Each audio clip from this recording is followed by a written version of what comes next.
Bismillahirrahmanirrahim. Allahumma salli ala Sayyidina Muhammad wa ala ali Sayyidina Muhammad. Sawabu man, pahalanya orang da'a yang dia berdoa bihadzal du'ai, dengan doa ini. Wa an Muawiyah bin Abi Sufyan, dari Sayyidina Muawiyah ibnu Abi Sufyan radhiyallahu anhuma, beliau berkata, sami'tu, aku telah mendengar Rasulullah sallallahu alaihi wasallam yaqul, baginda Rasulullah sallallahu alaihi wasallam bersabda, man, barang siapa da'a biha ulail kalimatil khamsi, yang berdoa dengan 5 kalimah ini, lam yas'alillaha, tidaklah dia minta kepada Allah subhanahu wa ta'ala syai'an, sesuatu apapun, illa, kecuali atahu, Allah subhanahu wa ta'ala akan memberinya. Masya Allah. Ini sabda Rasulullah. Rasulullah itu tidak akan pernah mengingkari janji. Kita harus meyakini sabda Rasulullah Sallallahu Alaihi Wasallam melebihi kita melihat dengan apa yang dilihat oleh mata kepala kita. Apa yang kita lihat dengan mata kepala kita, tuntutan kita untuk meyakini sabda Nabi harus ratusan ribu lebih yakin dari apa yang kita lihat dengan mata kepala kita. Ini diantara tertib daripada orang Islam, dia wajib di atas wajib meyakini sabda Rasulullah Sallallahu Alaihi Wasallam. Manda'a, barang siapa yang berdoa biha ulail kalimatil khamsi, dengan 5 kalimah tersebut, lam yas'alillaha, tidaklah dia meminta kepada Allah subhanahu wa ta'ala syai'an, sesuatu apapun, illa atahu, kecuali Allah subhanahu wa ta'ala memberinya, mengabulkannya. Doanya adalah la ilaha illallahu wallahu akbar, la ilaha illallah wahdahu la ilaha illallah wahdahu la syarikalah, la ilaha illallah wahdahu la syarikalah, lahul mulku wa lahul hamdu wa huwa ala kulli syai'in qadir, la ilaha illallah wa la hawla wa la quwata illa billah. La ilaha, tiada Tuhan yang berhak disembah, illallahu, kecuali Allah subhanahu wa ta'ala, wallahu akbar, dan Allah zat yang maha besar. La ilaha illallahu, tiada Tuhan yang berhak disembah kecuali Allah, wahdahu, maha esa Allah. La ilaha illallahu, tiada Tuhan yang berhak disembah kecuali Allah, wahdahu, maha esa Allah. La syarikalah, tidak ada sekutu apapun bagi Allah. La ilaha illallah, tiada Tuhan yang berhak disembah kecuali Allah, wahdahu, maha esa Allah. La syarikalah, tidak ada sekutu apapun bagi Allah. Lahul mulku, bagi Allah kerajaan, kekuasaan, walahul hamdu, dan bagi Allah segala puji, wahwa, dan Allah ala kulli syai'in qadir, berkuasa di atas segala sesuatu. La ilaha illallahu, tiada Tuhan selain yang berhak disembah selain Allah. Wala haula wala quwata illa billah, wala haula, tidak ada upaya, wala quwata, dan tidak ada kekuatan, illa billahi, kecuali dengan Allah. Inilah 5 doa tersebut. La ilaha illallah wallahu akbar, la ilaha illallah wahdah, la ilaha illallah wahdahu la syarikalah, la ilaha illallah wahdahu la syarikalah, lahul mulku wa lahul hamdu wa huwa ala kulli syai'in qadir. La ilaha illallah wa la haula wa la quwata illa billah. Yang pertama, la ilaha illallah wallahu akbar. Yang kedua, la ilaha illallah wahdah, la ilaha illallah wahdahu la syarikalah.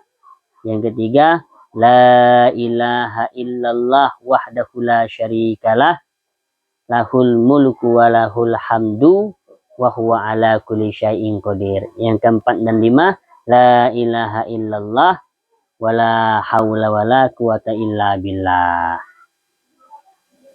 Ini janji Rasulullah sallallahu alaihi wasallam, orang yang minta apa saja dengan Allah Subhanahu wa taala, memakai 5 doa yang tadi sudah kita bacakan, illa a'tahu, kecuali Allah Subhanahu wa taala memberinya.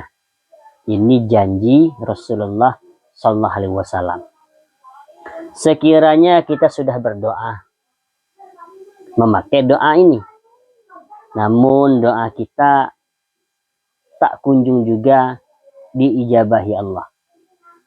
Tugas kita sebagai hamba, jangan pernah berburuk sangka kepada Allah Subhanahu wa taala. Semua doa yang kita panjatkan kepada Allah Subhanahu wa taala itu belum sampai dengan kita, belum nampak terijabahnya doa tersebut. Tugas kita jangan buruk sangka. Kita berhusnuzon, terkadang doa kita ada beberapa alasan sehingga Allah Subhanahu wa taala belum mengabulkan atau memberi apa yang kita minta. Romuki Haji Uzairan Taifur Abdillah, dia pernah mengatakan, jika seseorang berdoa namun doanya belum nampak hasilnya, terkadangan, kata beliau, Allah Subhanahu wa taala sangat senang dengan rengean doa hamba tersebut. Jika hamba tersebut langsung dikabulkan doanya, mungkin dia tidak mau berdoa lagi. Sementara Allah merindukan rengean suara hamba tersebut. Ini kemungkinan yang pertama. Kemungkinan yang kedua, apa yang kita minta pada hari ini mungkin akan dikabulkan ke anak cucu kita. Mungkin kita tidak dapat, tapi anak cucu kita nampak hasil dari doa kita sebagai orang tua. Kemungkinan yang ketiga, bisa jadi doa kita di dunia belum Allah ijabahi, namun Allah ijabahi ketika di akhirat. Kita minta kesehatan, minta rezeki yang banyak, yang halal, sampai wafat kita sakit-sakitan, sampai wafat kita tetap dalam keadaan rezekinya pas-pasan. Mungkin di akhirat kita akan diberi rezeki yang melimpah sebagaimana hasil doa selama di dunia. Yang keempat, kemungkinan kenapa doa kita belum terijabahi, bisa jadi ada musibah besar, ada bala besar yang ingin menimpa kita. Tetapi kita mengajukan dengan Allah, minta dengan Allah, memang hajat tersebut tidak Allah ijabahi, tetapi ganti dari doa itu, musibah itu Allah singkirkan, Allah jauhkan, Allah buang dari kita musibah besar tersebut, ya, sebagai ganti daripada doa yang kita panjat selama ini kepada Allah Subhanahu wa taala. Ini alasan beberapa kemungkinan yang harus kita baik sangka kenapa sampai hari ini mungkin doa kita belum terijabahi. Ini keterangan dari guru kami di Temboro, Romuki Haji Uzairan Taifur Abdillah. Tetapi pada intinya, orang yang sudah berdoa, dia sudah beribadah. Kalau doanya Allah terima, itu juga pertolongan Allah. Tapi kalau belum diterima, dia sudah mendapat pahala nilai sebuah doa. Ingat, jangan anggap remeh. Pahala sebuah nilai dari doa itu akan nampak ketika di alam kubur dan di akhirat. Jangan pernah kita meremehkan. Sekecil apapun pahalanya, Begitu juga jangan pernah kita meremehkan sekecil apapun perbuatan dosa. Kemudian bisa jadi doa kita tidak Allah terima pada hari ini, mungkin Allah ingin menegur kita. Ada dosa yang kita buat, kita tahu itu dosa, tetapi kita tidak mensegerakan untuk bertaubat. Sehingga dengan tertahannya doa kita, itu akan memberi pelajaran untuk kita, agar kita islah diri, memperbaiki diri, berpikir, mungkin ini sebab dosa saya. Sehingga kita meningkatkan taubat, istighfar, taubat, istighfar. Nah, bertambah istighfar kita, tambah taubat kita, diampuni oleh Allah Subhanahu wa taala, berkah istighfar dan taubat, maka doa tadi baru Allah kabulkan. Terkadangan Allah Subhanahu wa taala mencubit mesra hambanya dengan bermacam-macam cara. Ada orang diampuni dosanya sebagai syarat harus sebagai syarat diterima doanya, maka dosanya harus diampuni. Dikenakan musibah, tabrak motor, kemudian kecelakaan, atau mungkin kehilangan perkara yang dia anggap itu berharga, seperti harta benda dan sebagainya. Jadi apapun yang kita alami di saat kita berdoa kepada Allah Subhanahu wa taala, tanamkan baik sangka kepada Allah. Jika cepat, alhamdulillah. Jika lambat, alhamdulillah. Itu poin pokok. Maka Romo Kiai Haji Uzairon Taifur Abdillah mengatakan, syarat daripada makbul sebuah doa, jangan pernah buruk sangka kepada Allah Subhanahu wa taala. Jangan pernah buruk sangka kepada Allah Subhanahu wa taala. Apabila seseorang sudah berburuk sangka kepada Allah Subhanahu wa taala dengan satu hajat, maka hajat itu tidak akan pernah dia dapati sampai dia mati, bahkan sampai akhirat. Maka kita istighfari untuk doa kita, istighfari untuk permohonan kita, istighfari untuk seluruh hajat-hajat kita. Mungkin semasa hidup kita pernah dalam satu hajat kita buruk sangka kepada Allah Subhanahu wa taala. Astagfirullahaladzim. Kemudian doa akan Allah Subhanahu wa taala terima dengan kita mudah mendoakan kebaikan untuk orang lain. Maka dalam kitab Sahih Muslim, Allah Subhanahu wa taala menitipkan malaikat muwakkil bih. Tempatnya di sini. Di tulang rusuk sebelah kanan di bawahnya. Tulang rusuk sebelah kanan di bawahnya. Disinilah ada malaikat muwakkil bih. Ini keterangan dalam kitab hadis Sahih Muslim. Apa fungsi malaikat muwakkil bih ini? Fungsinya cuma satu. Fungsinya apabila kita mendoakan orang lain dengan doa kebaikan, sebelum doa kita sampai kepada Allah Subhanahu wa taala, malaikat muwakkil bih sudah dulu berdoa dengan Allah. Ya Allah, ini hambamu mendoakan baik untuk orang lain. Saya mohon ya Allah, sebelum doanya engkau terima ya Allah, tolong terima doa saya.